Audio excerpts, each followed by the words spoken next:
castelo forte é o nosso Deus. Meus queridos irmãos, vamos então abrir a palavra de Deus na carta do apóstolo Paulo aos Filipenses, que é onde temos meditado aos domingos.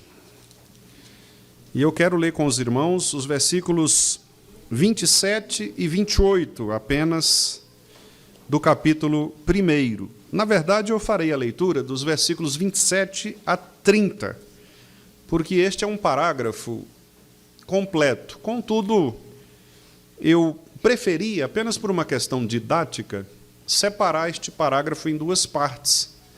Então, é como se eu estivesse diante de um texto completo, mas falarei hoje sobre a primeira parte e depois falarei, se Deus assim permitir, na segunda parte.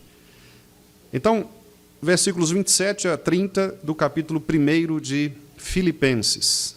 Texto de Paulo, inspirado pelo Espírito de Cristo, diz assim: Vivei, acima de tudo, por modo digno do Evangelho de Cristo, para que, ou indo ver-vos, ou estando ausente, ouça no tocante a vós outros, que estais firmes em um só espírito, como uma só alma, lutando juntos pela fé evangélica, e que em nada estais intimidados pelos adversários.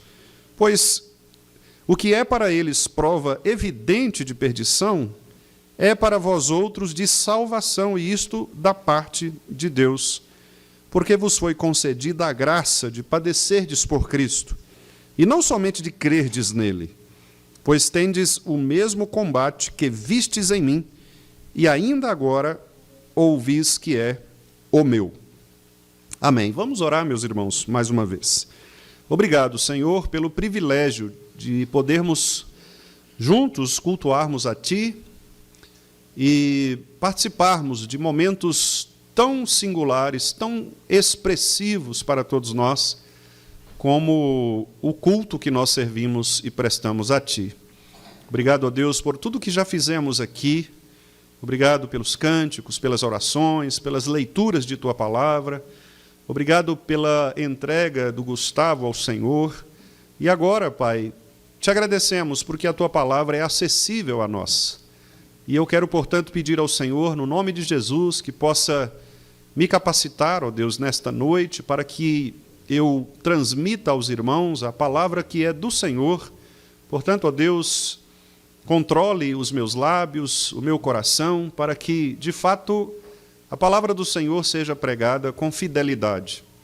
E, ao mesmo tempo, Senhor, peço também que tanto eu quanto os meus irmãos que me ouvem, possamos nós, ó Pai, sermos instruídos por esta palavra, capacitados por ela, consolados, corrigidos, se necessário for, para que assim, Senhor, a Tua palavra continue operando em nós e cumprindo o propósito para o qual o Senhor mesmo a designou. Portanto, ó Deus, abra nossos entendimentos e corações e faça isto para glória do Teu próprio nome e também para a edificação do Teu povo. Esta é a oração que nós Te fazemos com gratidão em nossos corações, em nome de Jesus Cristo. Amém.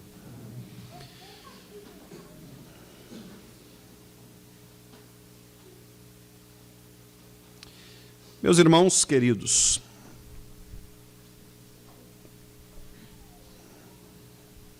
nós estamos diante de um texto que representa muito daquilo que o apóstolo Paulo, de fato, deseja para a sua igreja, que é viver de modo digno do Evangelho. Nós temos um exemplo histórico de um governador romano chamado Plínio, apelidado também de o Moço. Lá pelos anos 112 depois de Cristo, ainda na primeira era, Plínio escreveu uma carta ao imperador Trajano, relatando ali a sua dificuldade em lidar com os cristãos da Bitínia. Isso porque a fé daqueles irmãos crescia de tal maneira que incomodava aqueles da região. Muitos, inclusive, haviam abandonado os templos pagãos, muitos haviam se curvado diante de Cristo e destruído aqueles templos que eram consagrados a deuses falsos. Intrigado com tudo isso, Plínio, o moço, ele então investigou e descobriu algo que o surpreendeu. Plínio descreve que os cristãos daquela época, eles tinham alguns costumes, e ele relata assim na carta que escreveu ao imperador Trajano. Primeiramente, os cristãos tinham o costume de se reunir um dia fixo na semana, antes do amanhecer, para cantar um hino a um tal Cristo, como a um Deus, e para se comprometerem não a algum crime, mas a não cometer furtos, roubos, adultério, a não faltar à palavra dada e a não negar um depósito quando lhes fosse assim confiado. Trajano então recebe estas palavras e também reflete acerca daquilo que Plínio havia narrado em sua carta. Vejam, portanto, que aqui nós temos o exemplo de um inimigo do Evangelho, no caso o Império Romano, sendo obrigado a reconhecer que os cristãos viviam de um modo digno, um modo diferente, pelo menos. Paulo já havia ensinado isso décadas antes aos filipenses, quando, neste texto que lemos, ele escreve então: portai-vos de modo digno do Evangelho de Cristo Jesus. E assim, meus amados irmãos, como com a mesma força exortativa daquela época, o apóstolo Paulo também nos exorta em nossos dias, a que vivamos de modo digno do Evangelho, de maneira que a nossa fé não seja apenas proclamada, mas vivida com coerência, unidade e coragem diante das lutas que nos são impostas. Então eu quero, neste primeiro sermão, deste parágrafo, trazer para os irmãos 3 aspectos que nos chamam a atenção neste texto. E eu quero apenas abordar até a parte A do versículo 28, quando Paulo diz que nós não devemos andar intimidados pelos nossos adversários. A primeira coisa que Paulo nos diz aqui é que nós devemos viver uma vida coerente, um chamado à coerência de vida. Portai-vos de modo digno do Evangelho de Cristo. A palavra que é usada por Paulo aqui para vivei ou portai-vos de modo digno, ela tem um sentido muito interessante, que é viver como cidadãos. Viver como cidadãos no reino, na terra, no país onde nós estamos, e como cidadãos nós então refletirmos o viver proposto por Cristo Jesus. Nós já sabemos que Filipos era uma colônia romana e o orgulho daqueles moradores filipenses estava exatamente em viver como cidadãos de Roma. Mesmo estando longe da capital, eles entendiam que essa cidadania, ou seja, estarem filiados ao maior império da época, era o que caracterizava a sua grandeza. Contudo, o apóstolo Paulo mostra que, na verdade, nós não pertencemos a reinos humanos.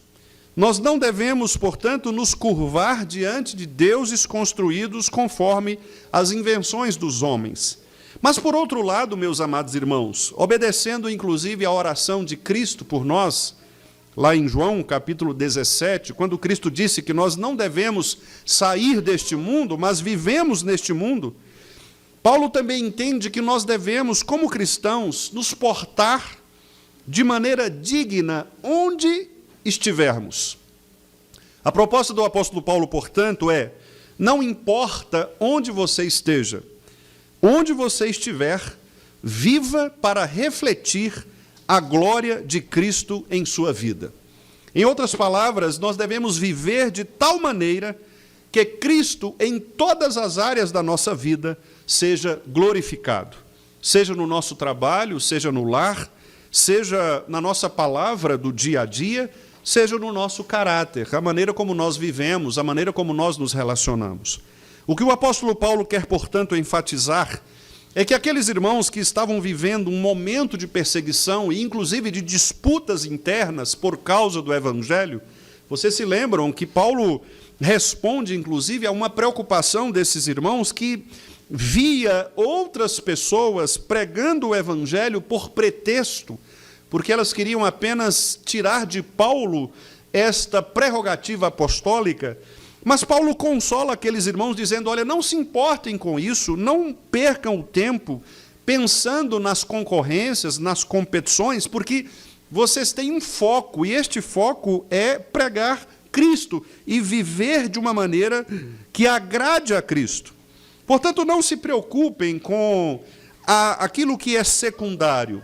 Não se preocupe com aquilo que as pessoas estão falando por aí. Vivam de maneira agradável ao Senhor.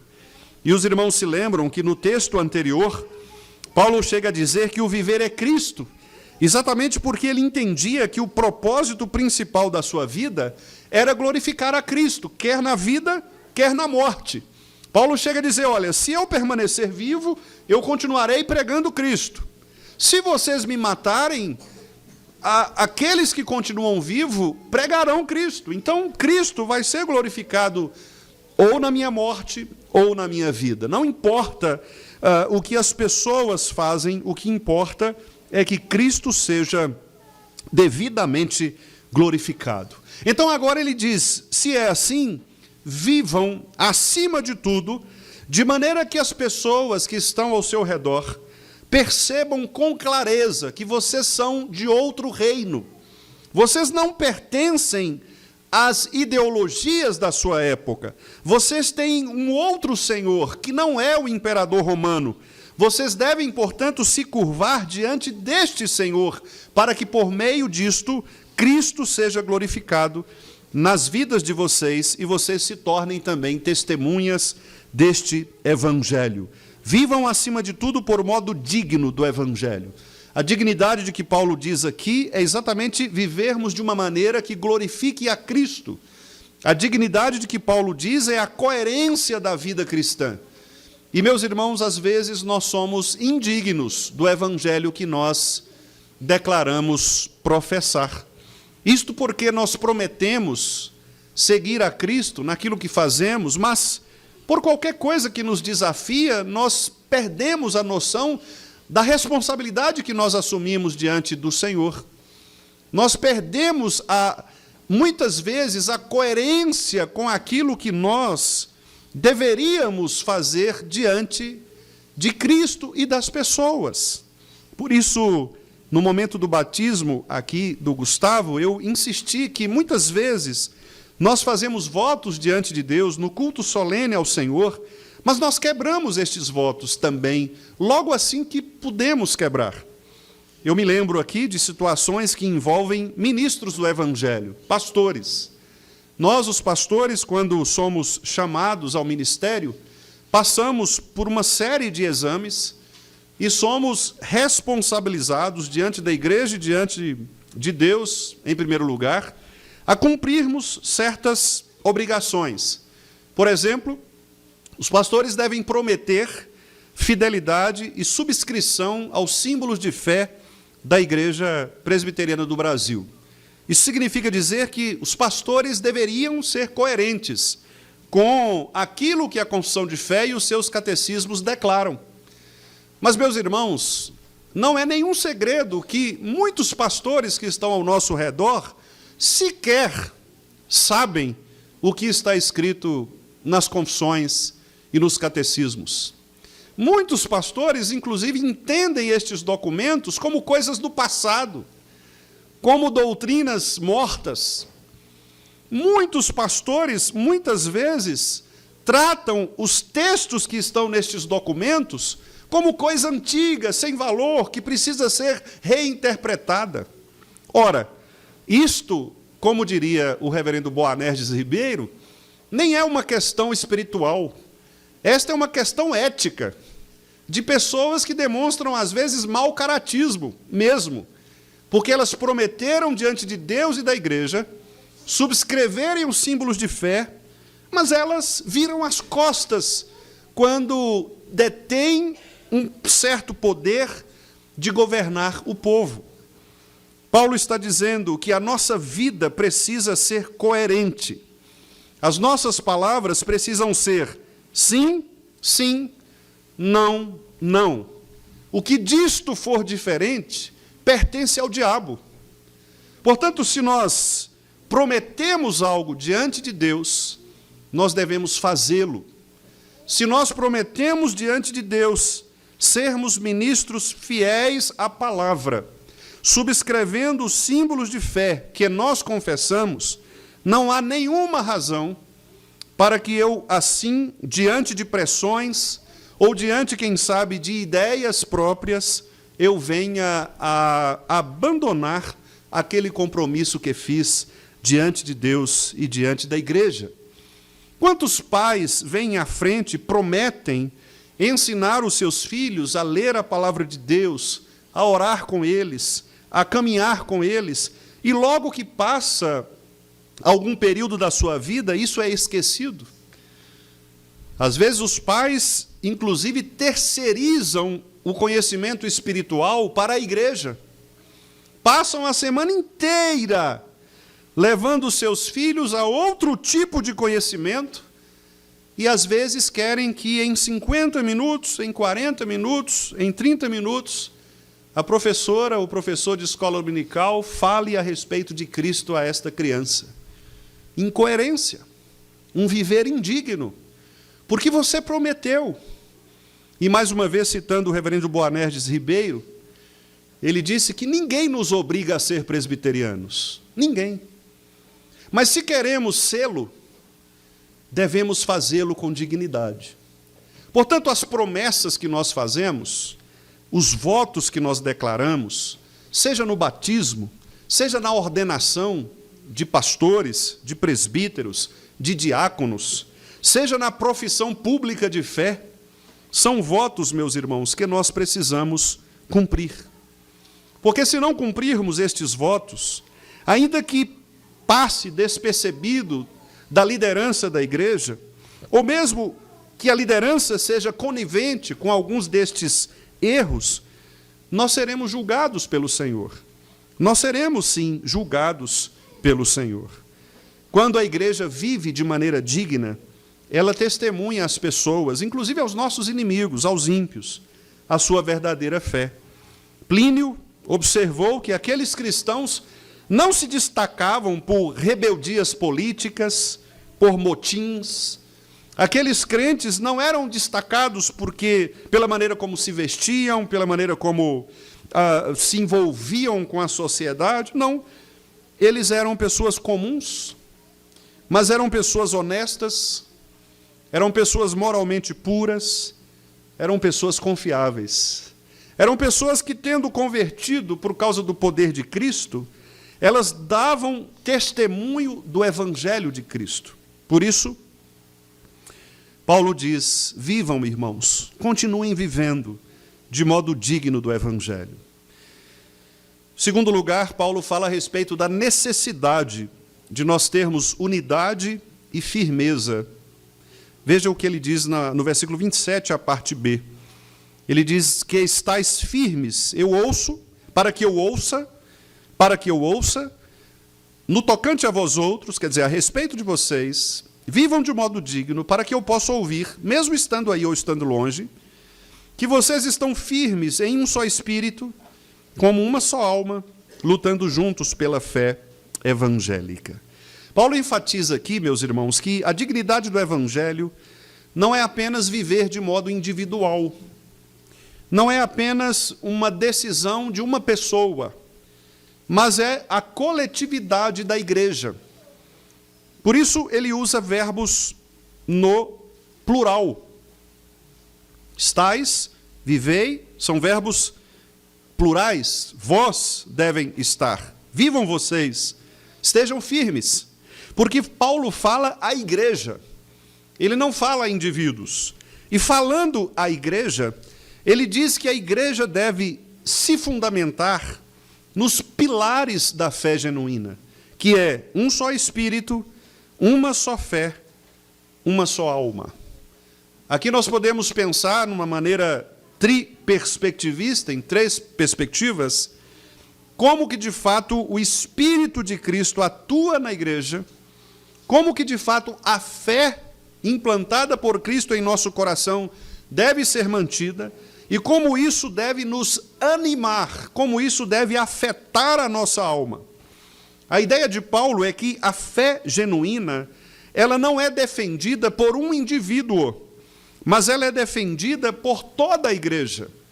Todos, portanto, devem ombrear uns aos outros, como soldados fazem na guerra, ombro a ombro, para que a fé em Cristo Jesus seja sustentada. Imagine um ambiente de guerra, em que vários soldados são convocados para defender o seu país.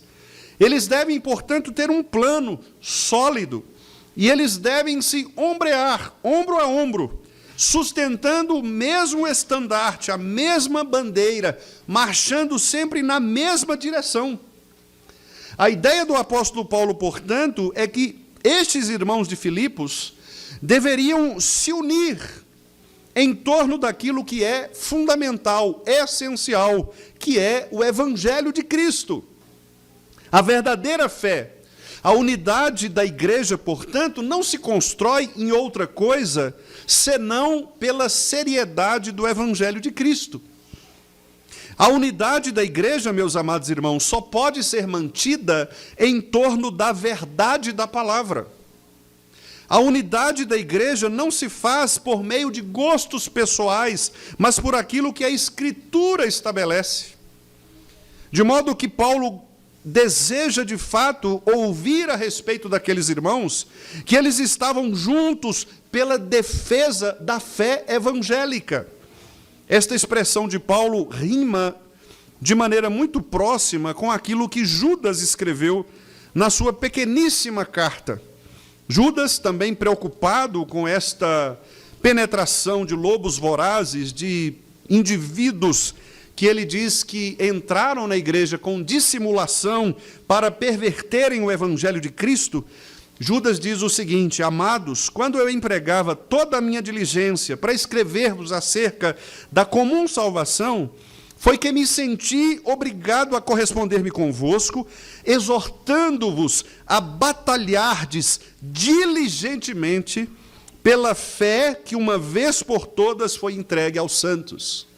Judas iria escrever um tratado teológico sobre a salvação, mas ele diz, olha, a perversão tem sido tão grande, a entrada de heresia na igreja tem sido tão evidente, que eu precisei mudar o meu tema, mudar o meu projeto, e eu preciso escrever rápido a vocês, para pedir que vocês se unam em torno da defesa da genuína fé. Portanto, meus amados irmãos, não há unidade na igreja se não houver unidade em torno da verdade. Se duas pessoas falam propostas diferentes em relação à palavra de Deus, uma delas estará errada. Porque a verdade de Deus é apenas uma. Não há duas verdades. Há um só Deus, um só Senhor, que é Pai de todos, age por meio de todos, está em todos, um só Senhor, uma só fé, um só batismo. E Paulo agora repete, um só Espírito, uma só alma, lutando juntos pela fé evangélica. Portanto, viver de modo digno também significa vivermos como soldados que marcham para defender o seu país. Viver ombreados, uns ao lado dos outros, sustentando cada um os outros no temor de Cristo, sujeitando-nos uns aos outros para que nós possamos ser defendidos pelos nossos irmãos e também defendermos aqueles que são nossos irmãos, para que possamos assim resistir às perseguições, resistir às ciladas do inimigo, resistir aos ataques sofridos pela igreja do Senhor. Plínio, na sua carta, descreveu que os cristãos se reuniam antes do amanhecer, muito cedo, logo de madrugada. E isto não era porque eles gostavam de fazer isso, é porque era o único momento, a única hora do dia que era menos provável haver perseguição. Por isso, então, eles estavam juntos neste propósito, de levantarem cedo. Assim também fazem os nossos irmãos coreanos, que também foram perseguidos. É por isso que você ouve falar que na igreja da Coreia, a maior igreja do mundo, a igreja presbiteriana Sarang, você tem reuniões de oração que começam 4 da manhã, 5 da manhã. E às vezes nós achamos que é porque eles eram perseguidos pela Coreia comunista, a do norte. E essa Coreia comunista, na Guerra das Coreias, matou muitos cristãos. E eles então se acostumaram a levantar de madrugada para orar ao Senhor, para escaparem da perseguição, assim como estes nossos irmãos também do primeiro século. Risco de perseguição, de prisão, de morte. Onde estavam os crentes? Eles estavam juntos. Nós lemos em Atos que eles tinham tudo em comum. Eles estavam juntos. Eles partiam o pão de casa em casa. Mas não era porque a irmã Júlia fazia um pão de queijo tão gostoso que eu ia lá para visitá-la. Não é porque eu ia tomar um cafezinho. Eles estavam de casa em casa porque a perseguição era extrema. E eles precisavam se proteger. Então, não havia igrejas como nós temos hoje. Eles não podiam sair nas ruas para cultuar ao Senhor como nós podemos fazer. Então, eles iam de casa em casa, porque se eu fosse só na casa da Vanessa toda semana, alguém ia desconfiar da movimentação e, muito provavelmente, eu seria preso, nós seríamos mortos. Então, eu tinha que revezar, uma hora na casa do Mateus, uma hora na casa do irmão Josué, uma hora na casa do Emerson, outra hora na casa do Ronaldo 2, do Ronaldo 1, né? Porque senão eles iam pegar a gente.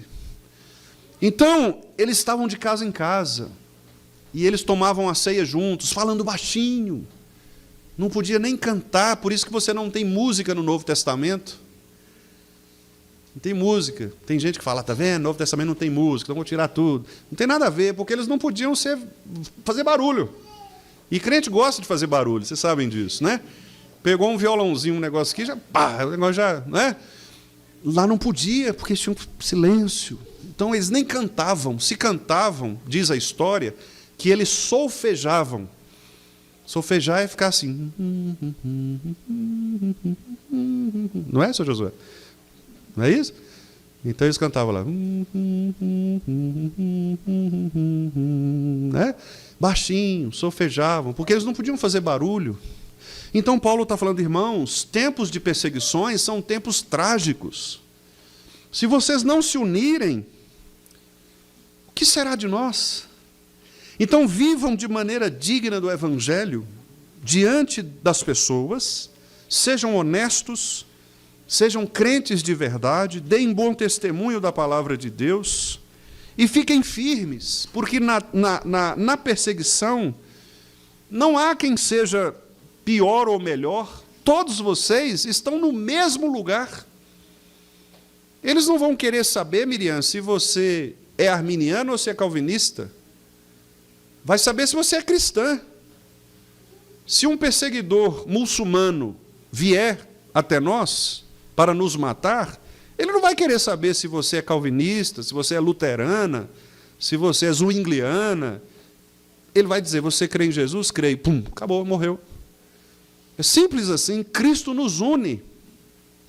E é triste, meus amados irmãos, como nós percebemos o nível de divisão que há no cristianismo. Nós somos muito divididos, não apenas no que diz respeito a denominações, porque basta você olhar na nossa rua, você vai ter um exemplo claro disto, mas também no que diz respeito à nossa convivência interna. Ou seja, nós não fazemos ideia do que significa salvar a pele do nosso irmão. Imagine você e do seu lado a pessoa que você menos gosta na igreja.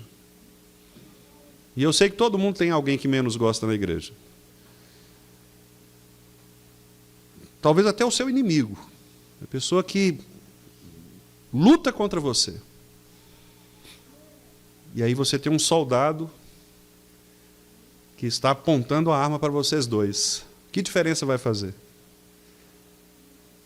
Que diferença vai fazer se vocês brigam entre vocês? Escrevendo aos Gálatas, Paulo falou assim, olha, cuidado, porque vocês estão se mordendo tanto que um vai comendo o outro, daqui a pouco os dois vão sumir. E Paulo fala isso. É até engraçado, né? A gente pensar na ideia de um vai comendo até os dois, igual tipo desenho animado, né? Some, porque um vai comendo o outro até acabar. Paulo está dizendo, cuidado, isso destrói a igreja. Mas nós precisamos estar firmes, irmãos, buscando a unidade da fé, pensando de fato que não há individualismos, não há espaço para individualismos no corpo de Cristo.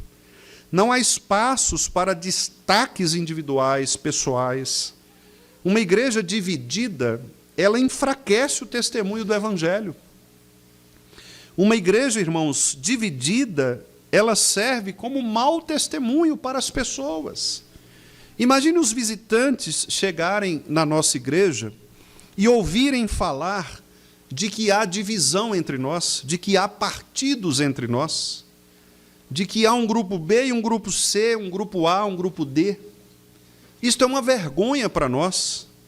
Quando Paulo falou a respeito disso para os crentes de Corinto, ele foi enfático ao dizer, nisto não vos louvo. Porque quando vocês se reúnem para pior. Vocês se reúnem para promover divisões. E não é isto que nós devemos fazer. Portanto, Paulo está dizendo que num contexto como este, viver de modo digno do Evangelho é também manter-nos firmes na unidade cristã, um só espírito, uma só alma, lutando juntos pela fé evangélica. Podemos ter diferenças, podemos pensar diferente a respeito de tema A, tema B, podemos ter opiniões, isso não é pecaminoso necessariamente, mas quando estas opiniões, quando estes conceitos individuais quebram a unidade da igreja, promovem uma distorção na fé evangélica, nós precisamos estar atentos e a luz amarela precisa acender em nossos corações, para que nós não permitamos que isto sirva como instrumento de Satanás para dividir a igreja do Senhor, desviar o foco do Evangelho e promover destruição no meio do corpo de Cristo. E isto, infelizmente, não é incomum, porque nós somos pecadores, e o pecado gera isso em nós. O desejo de sermos primeiros. Contudo, meus amados irmãos, nós precisamos pensar que o que está em jogo não é a minha vida individual, mas é a vida da igreja. É Cristo Jesus, o Senhor, a quem eu estou pregando. E em terceiro e último lugar, meus irmãos, o texto também nos mostra que é preciso ter coragem diante das oposições. Esta frase de Paulo, a primeira frase do versículo 28, é uma frase que me impacta muito, pessoalmente. Ela diz, e em nada estáis intimidados pelos adversários. E em nada estáis intimidados pelos adversários. Nós poderíamos pensar aqui, num primeiro momento, que Paulo está falando que nós devemos ser sempre corajosos com aquelas pessoas que, porventura, se opõem a nós. Mas não é neste contexto exatamente de demonstrar força, coragem, diante das oposições, dos adversários, dos inimigos. O que Paulo está querendo dizer é que a nossa verdade, a verdade do Evangelho, ela não pode ser derrotada pelos inimigos. É isto que Paulo quer dizer. Paulo não está falando de uma pessoa individualmente. Quando ele diz em nada estáis intimidados, não é que você deve chegar lá e enfrentar um exército inteiro. Você vai morrer se você fizer isso. O que Paulo está querendo dizer é que as portas do inferno não vão prevalecer contra a verdade do Evangelho. Ele está querendo dizer o seguinte: fique tranquilo, porque diante da verdade não há quem possa se opor. Porque a verdade não é um conceito filosófico. A verdade é uma pessoa. A verdade é Cristo. Cristo é a verdade. Foi Ele quem disse isso. Eu sou o caminho, a verdade e a vida. Verdade, portanto, não é um conceito filosófico. Não é um conceito lógico. Verdade é uma pessoa. E quando nós falamos, portanto, que devemos defender a verdade, o que nós estamos querendo dizer é que nós estamos defendendo Cristo. Não é a nossa verdade. Aliás, quando Cristo pegou aqueles chicotes e saiu batendo naquelas pessoas que estavam vendendo coisas no templo, percebe que ali há uma distinção entre a reação que nós temos contra aqueles que nos perseguem e a reação que Jesus teve. A única diferença, Jesus ficou bravo mesmo, tanto que ele pegou o chicote e saiu batendo em todo mundo. Jesus ficou bravo. Mas a única diferença é que Jesus não estava ali defendendo a si próprio. Ele estava defendendo o Pai, o seu Pai, que é Deus. Tanto que ele disse: o que vocês estão fazendo com a casa do meu Pai? Repare que Jesus não estava se defendendo ou defendendo a si próprio. Não era uma autodefesa, como nós normalmente fazemos. Quando somos ofendidos ou contrariados, nossa primeira reação é nos defender. Mas Jesus está nos ensinando que nós não devemos ter esta reação. Embora eu tenha esta reação, e sei que alguns irmãos também têm essa reação. É natural da gente querer se defender quando somos ofendidos. É natural querermos reagir. E as reações, elas são de todo tipo. Você pode reagir pulando sobre a pessoa e sufocando a pessoa, querendo esganá-la. Você pode fazer isso. Como o John Stott, certa vez, disse que há pessoas que, para você convencer do Evangelho, você tem que pegar na gola dela, levantá-la mesmo e dar uma chacoalhada, né? Então, às vezes, isso faz parte. Eu sei de uma história, Ronaldo, de um senhor que se converteu, e ele morava na roça, né? Se converteu, ia para a igreja, e a mulher não queria ir de jeito nenhum. E ele falava com mansidão, até que um dia ele apelou, ele pegou um porrete, e falou o seguinte: olha, ou você vai na igreja comigo hoje, ou eu te quebro na pancada. Ela foi com medo, né? E se converteu, né? Então Deus tem seus meios, não é? Deus tem seus meios.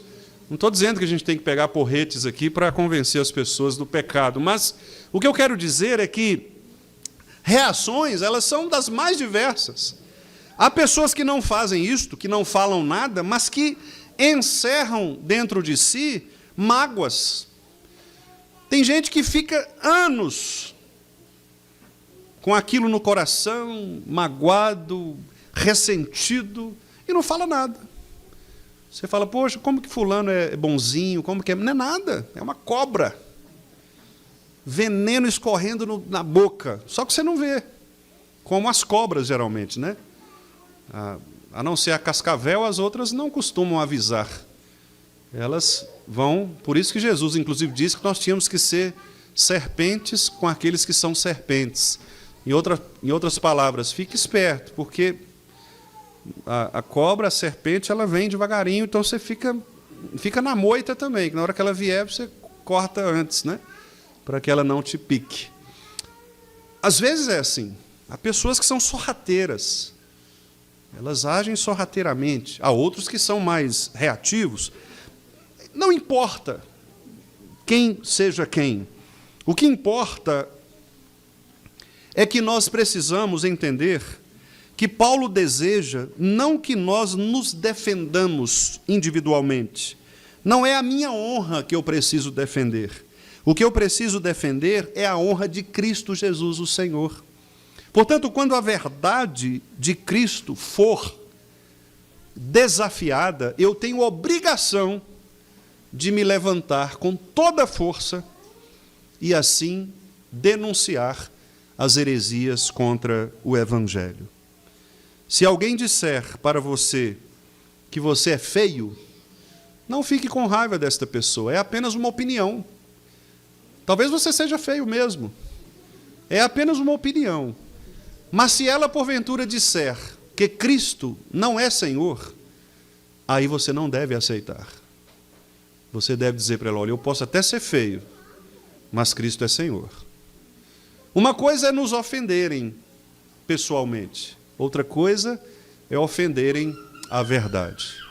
Às vezes, o pastor fica bravo quando falam dele, mas mais bravo o pastor fica quando a verdade da Escritura é desafiada, é questionada. Assim deveria ser por todos nós os crentes. Nós deveríamos zelar pela Escritura de tal maneira que nada mais é importante para nós do que a verdade do Evangelho. Irmãos, quantas vezes, e eu sou testemunha disso, quantas vezes nós brigamos para defender o nosso time de coração? Quantas vezes nós brigamos para defender o nosso time de coração? Quantas vezes nós vamos brigar e até ficar com raiva um do outro, porque uns vão comparar Matheus Pereira com Gustavo Scarpa? Duvido que um cruzeirense... Não, eu prefiro Scarpa. Ou o Atlético... duvido, eu prefiro o Matheus. Vai dar briga isso aí. E o Evangelho? Por que nós não defendemos o Evangelho de Cristo com a mesma força que seja das coisas deste mundo? Por quê? Porque muitas vezes aquilo que está no nosso coração é mais importante do que o Evangelho de Cristo Jesus. Esta é a resposta. As pessoas defendem posições, ideologias, ideias humanas. E o Evangelho? E a palavra de Deus? Portanto, Paulo está dizendo, é preciso coragem, irmãos, diante da oposição. Aqueles irmãos estavam prontos para serem levados aos tribunais. Aos tribunais. Alguns poderiam ser presos, mortos, como, aliás, o próprio Paulo estava preso e logo depois seria morto. Portanto, Paulo quer mostrar que a fé cristã, ela inevitavelmente vai enfrentar oposições. Se você estiver na faculdade, se você estiver na escola, se você estiver no mundo político, se você estiver na igreja, onde você estiver, a fé enfrentará oposições. Sempre se levantará alguém para contrariar a verdade do Evangelho, a Escritura Sagrada. Sempre.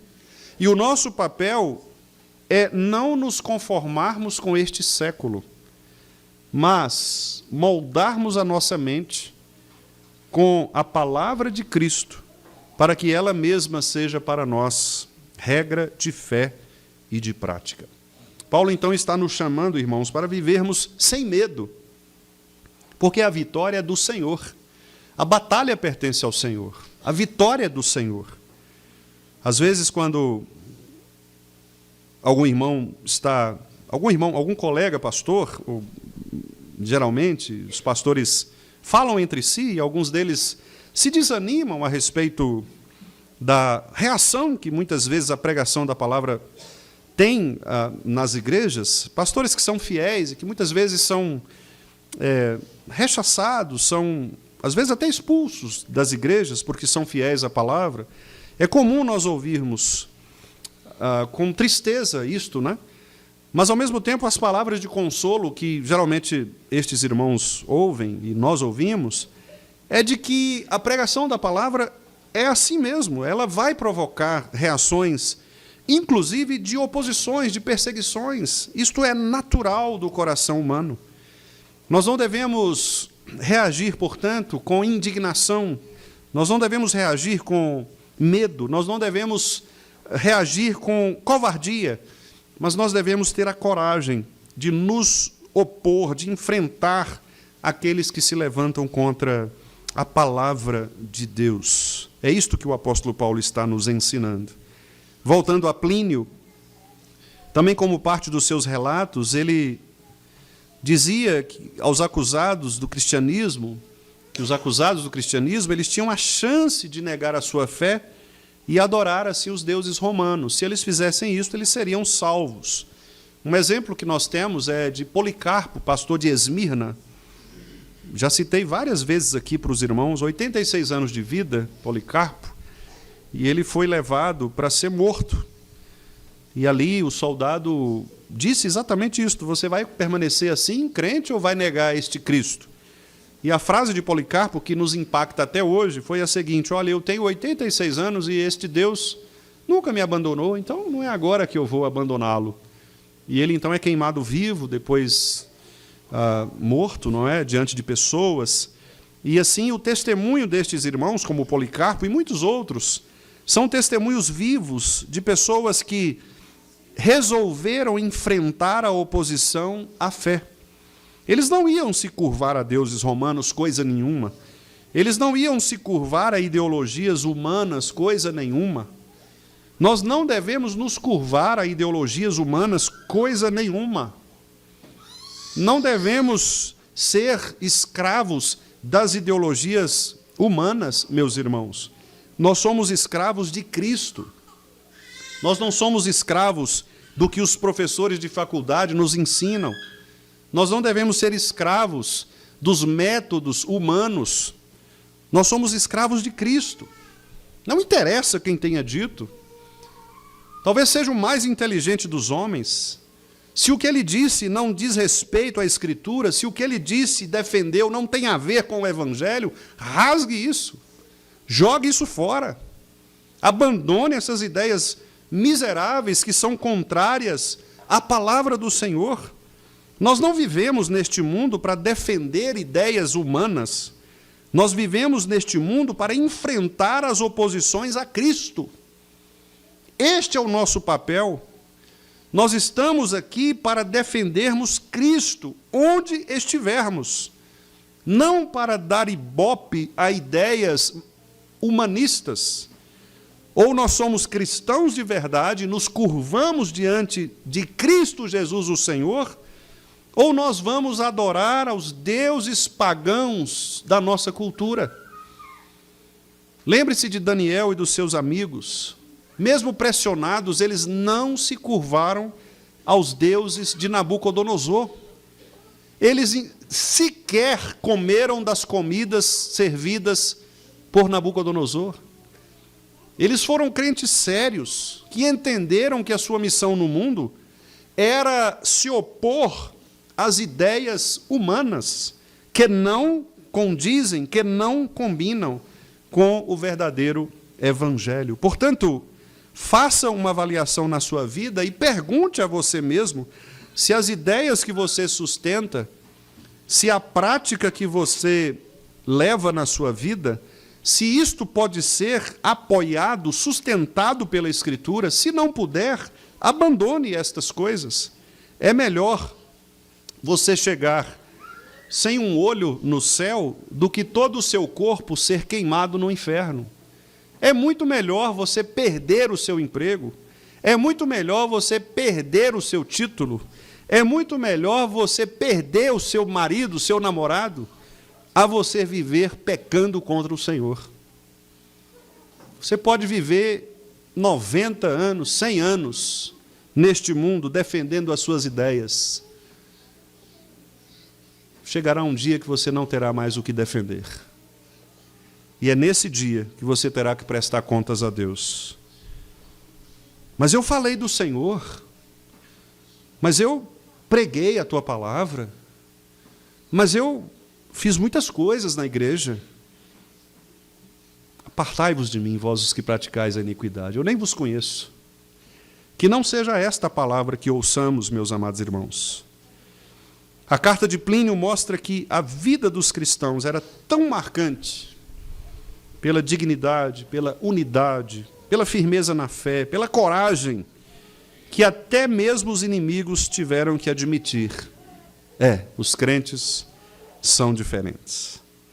Essa, portanto, é a mensagem de Paulo em Filipenses 1, 27, 28, parte A. Os crentes devem ser diferentes.